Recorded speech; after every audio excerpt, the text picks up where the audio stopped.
నమస్కారం. మహావిద్య ఛానల్ కు స్వాగతం. శ్రీ శివాయ గురవే నమః. శ్రీమాత్రే నమః. ఈ వీడియోలో మనం జపం యొక్క విశిష్టత, జపం ఎలా చేయాలి, ఎలాంటి మాలలు వాడాలి అనే విషయం గురించి తెలుసుకుందాం. జకారో జన్మ విచ్ఛేదః, పకారః పాపనాశకః, జన్మ పాప వినాశత్వాత్ జప ఇత్యభిధీయతే. జకారం జన్మ లేకుండా చేస్తుంది, పకారం పాపాలను నశింపచేస్తుంది, జన్మరాహిత్యాన్ని పాప పరిహారాన్ని జపం చేయడం వలన మనం పోగొట్టుకోవచ్చు. అయితే ఈ జపం 3 విధాలుగా ఉంది. అది వాచికం, ఉపాంశువు, మానసికం. వాచికం అంటే చుట్టుపక్కల ఉన్న వారికి వినిపించేటట్లు పెద్దగా చేయడం. ఉపాంశువు కేవలం పెదవులను మాత్రమే కదిలిస్తూ జపం చేయడం. మూడోది మానసిక జపం. దీనిలో ధ్యానంలో పరవశిస్తూ మనసులో మాత్రమే జపించడం. అయితే ఈ మూడిట్లో కూడా వాచిక జపం కంటే ఉపాంశు 1000 రెట్లు అధిక ఫలితాన్ని ఇస్తుంది. దీనికి 1000 రెట్లు అధిక ఫలం మానసిక జపం వలన కలుగుతుంది. కాబట్టి ఈ 3 పద్ధతుల్లోనూ మానసిక జపమే శ్రేష్టమైనది. నా దోషో మనసే జాపే సర్వదేశేషు సర్వదా అంటే మానసిక జపానికి ఏ దోషము అంటదు. అలా జపించిన వారికి ఎటువంటి హాని కలగదు అనేది తంత్రశాస్త్రం యొక్క నియమం. యక్షో రక్షః పిశాచాశ్చ గ్రహం సర్వే చ భీషణాః జాపినం నొప సర్వంతి భయభీతా సమంతతః జపేన పాపం శమయే దశేషం యత్తత్కృతం జన్మ పరంపరాసు జపేన భోగాన జేతే చ మృత్యుం జపేన సిద్ధి లభతే చ ముక్తిం. అంటే యక్ష రాక్షస పిశాచాది భయంకర గ్రహాలు జపం చేసే వారిని చూసినంత మాత్రానే భయపడి దూరంగా పరిగెత్తుతాయి. జన్మాంతర సంచిత్త పాపం నశిస్తుంది, సుఖశాంతులు మరియు ముక్తి లభిస్తాయని లింగ పురాణం చెబుతుంది. ఇంతటి మహత్యం కలది కాబట్టే శ్రీకృష్ణ భగవానుడు యజ్ఞానం జప యజ్ఞోస్మి అంటూ గీతలో జపాన్ని యజ్ఞంతో పోల్చి చెప్పాడు. ఇప్పుడు ఏ ప్రదేశాల్లో ఏ విధంగా చేస్తే జపం ఎక్కువ ఫలితం కలుగుతుందో చూద్దాం. మనం మామూలుగా ఇంట్లో దేవుని దగ్గర కూర్చొని చేసే జపం మనం ఎంత జపం చేస్తామో అంతే ఫలితాన్ని ఇస్తుంది. గోశాలలో చేసినట్లయితే మనం చేసే జప సంఖ్య కన్నా 100 రెట్లు ఎక్కువ ఫలితాన్ని ఇస్తుంది. అదే ఏదైనా నదీ తీరంలో చేస్తే మనం చేసే జప సంఖ్య కన్నా 1,00,000 రెట్ల ఫలితం ఎక్కువ. అదే విధంగా సాగర తీరాలు, దేవుని దగ్గర ఉండే జలాశయాలు, పర్వత శిఖరాలు, పవిత్ర ఆశ్రమాలు, శివ సాన్నిధ్యంలోను, అలాగే సూర్యబింబంలో నారాయణ్ణి దర్శిస్తూ అగ్ని సన్నిధిలో, దీపం వద్ద, గురు సన్నిధిలో జపం చేయడం విశేష ఫలప్రదమని లింగ పురాణం చెబుతోంది. అలాగే తులసి వనం, అశ్వత్థ వృక్షం, ఉసిరి, మారేడు వృక్షముల నీడలో చేసే జపం కూడా విశేష సిద్ధిదాయకమని పురాణాల్లో చెప్పబడి ఉన్నది. ఈ రకంగా మనం అన్ని చోట్ల ప్రతిరోజు వెళ్ళి జపం చేయలేం కాబట్టి కనీసం మనం జపం చేసే సమయంలో విధిగా దీపారాధన చేసుకొని దానికి పుష్పాక్షతలు సమర్పించి ఆ దీపం ముందు జపం చేసుకున్నట్లయితే ఈ ఫలితాన్ని విశేషంగా మనం పొందవచ్చు. ఇప్పుడు జప పూసలు మరియు వాటి సంఖ్య ఎంత ఉండాలి అనేది చూద్దాం. జప సాధనకు జపమాల చాలా ముఖ్యమైనది. దానిలో 108 పూసలు ఉంటాయి. సూర్యులు ద్వాదశాదిత్యులని 12 విష్ణు స్వరూపంతో కలిగి ఉంటారు. అలాగే సూర్యునికి 12 రాసులు ఉంటాయి, అంటే 12 రాసులు ఉంటాయి. ఆ సూర్యుణ్ణి ప్రత్యక్ష నారాయణుడిగా బ్రహ్మస్వరూపంగా మనం కొలుస్తూ ఉంటాం. బ్రహ్మ యొక్క సంఖ్య 9. 12 సంఖ్యలు గల సూర్యునితో బ్రహ్మను గుణిస్తే 108 అవుతుంది. అంటే 12 × 9 108 అవుతుంది. జపమాలను తిప్పేటప్పుడు బొటన వేలిని చిటికెన వేలితో కలిపి ఎట్టి పరిస్థితుల్లోనూ తిప్పకూడదు. అది పూర్తిగా నిషిద్ధం.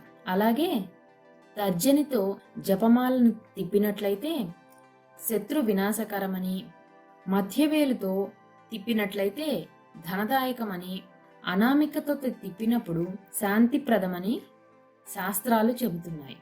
అయితే బొటనవేలును ఉపయోగిస్తే అది మోక్షదాయకం.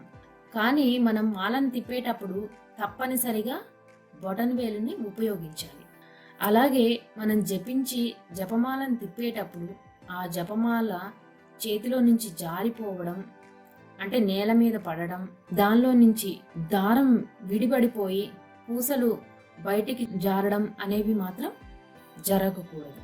ఇప్పుడు జపం ఏ ఏ దిశల్లో కూర్చొని చేస్తే ఎటువంటి ఫలితాలు వస్తాయో చూద్దాం.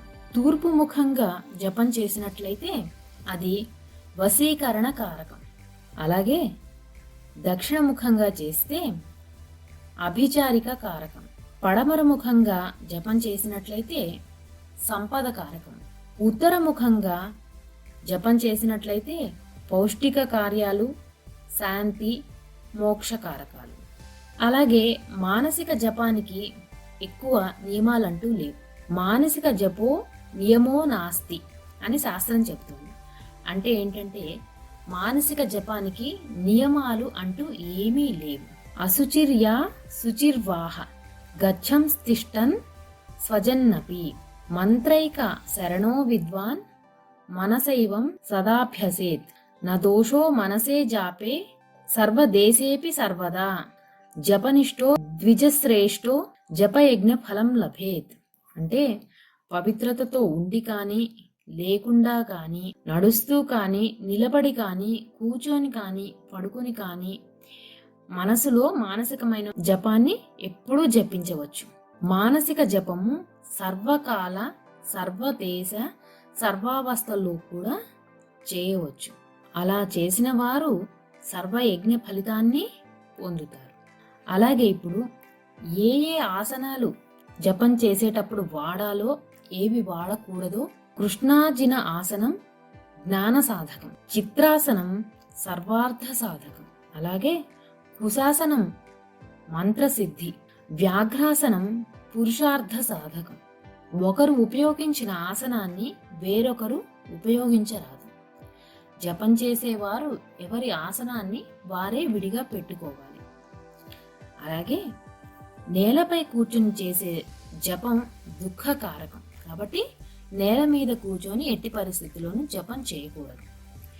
పీటపై కూర్చుంటే, పీట అంటే చెక్క మీద కూర్చొని చేసేది దౌర్భాగ్యం. వెదురు చాప మీద కూర్చొని చేసేటట్లయితే అది దరిద్ర హేతు. గడ్డిపై కూర్చుంటే కీర్తి హాని.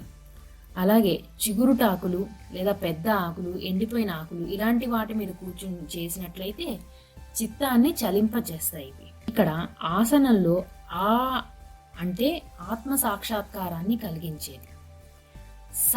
సర్వ రోగాలను బాగుపరిచేది. నవనిధులు ప్రసాదించేది అని అర్థం. జప, తపస్సు, దేవతారాధన మరియు సంధ్యావందనం ఏదైనా సరే దైవానికి సంబంధించిన కార్యక్రమాలు చేసేటప్పుడు ఆసనం చాలా ముఖ్యమైనది. ఇప్పుడు మరికొన్ని విషయాలు జపమాల, జప సంఖ్య గురించి తెలుసుకుందాం. జపం చేసేటప్పుడు ఎంత జపం చేశామో తెలియడం చాలా ముఖ్యం. లెక్క లేకుండా చేసిన జపము ఐహికమునకు వ్యర్థం. కావున జపము ఎంత చేశామో తెలియుటకు జపమాల చాలా ముఖ్యమైనది. జపమాలకు తులసి, రుద్రాక్ష, స్ఫటికములు, పగడములు, తామర పూసలు, ముత్యాలు, మణులు శ్రేయోదాయకములు. అయితే వీటిలో తులసి మాలతో గణపతికి ఎట్టి పరిస్థితుల్లోనూ జపము లెక్కించరాదు. ఇప్పుడు చెప్పిన వాటిల్లో వేటినైనా 108 కానీ లేదా 54 కానీ మాలగా కట్టించుకొని కేవలం జపానికే వాడవలను. దానిని మెడలో ధరించకూడదు. జపం చేసేటప్పుడు జపమాల ఇతరుల కంట పడకూడదు. దానివలన మనం చేసిన జపం యొక్క పుణ్యం అంతా వారికి వెళ్ళిపోతుంది చూసిన వారికి అని పెద్దలు అంటూ ఉంటారు. కాబట్టి జపమాలను సంచిలో ఉంచి దాన్ని చేతికి తగిలించుకొని జపమనరించుట శ్రేయోదాయకం. అలా కాని ఎడల జపమాల కనిపించకుండా జపం చేసుకోవచ్చు. అలాగే జపమాలను తిప్పేటప్పుడు జపమాలను లోపలికి అంటే చేత్తో పట్టుకొని మన వైపుకు తిరిగేటట్టు తిప్పుకోవాలి, కానీ ఎదురుకి బయట వైపు చూసేటట్లు తిప్పకూడదు. అటువంటి జపం నిష్ఫలం. అలాగే జపం చేసేటప్పుడు సగం మూసిన కళ్ళతో ఇతర దృష్టి లేకుండా ఆ దేవత యందే మనస్సు పెట్టుకుని జపం చేయుట సర్వోత్తమం. ఈ నియమాలన్నింటినీ పాటించి జపం చేసినట్లయితే శీఘ్రంగా ఆ జపం ఫలిస్తుంది.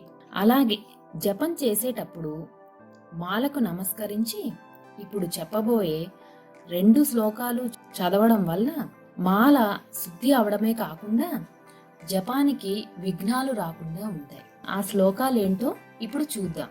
మాలే మాలే మహామాలే సర్వతత్వ స్వరూపిణి చతుర్వర్గస్త్వయి న్యస్తస్తస్మాన్మే సిద్ధిదా భవ త్వం మాలే సర్వదేవానాం ప్రీతిదా శుభదా భవ శివం కురుష్వమే భద్రే యశో వీర్యం చ సర్వదా అనే ఈ శ్లోకాలు రెండింటిని చదువుకొని గనక జపం ప్రారంభించినట్లయితే విఘ్నాలు రాకుండా ఉంటాయి. మనం చేసే జపమాలకి శుద్ధి కూడా కలుగుతుంది. ఈ వీడియో మీకు నచ్చినట్టయితే లైక్ చేయండి, షేర్ చేయండి, అలాగే సబ్స్క్రైబ్ చేయండి. సబ్స్క్రైబ్ చేసిన తర్వాత బెల్ ఐకాన్ క్లిక్ చేయండి. Thank you for watching.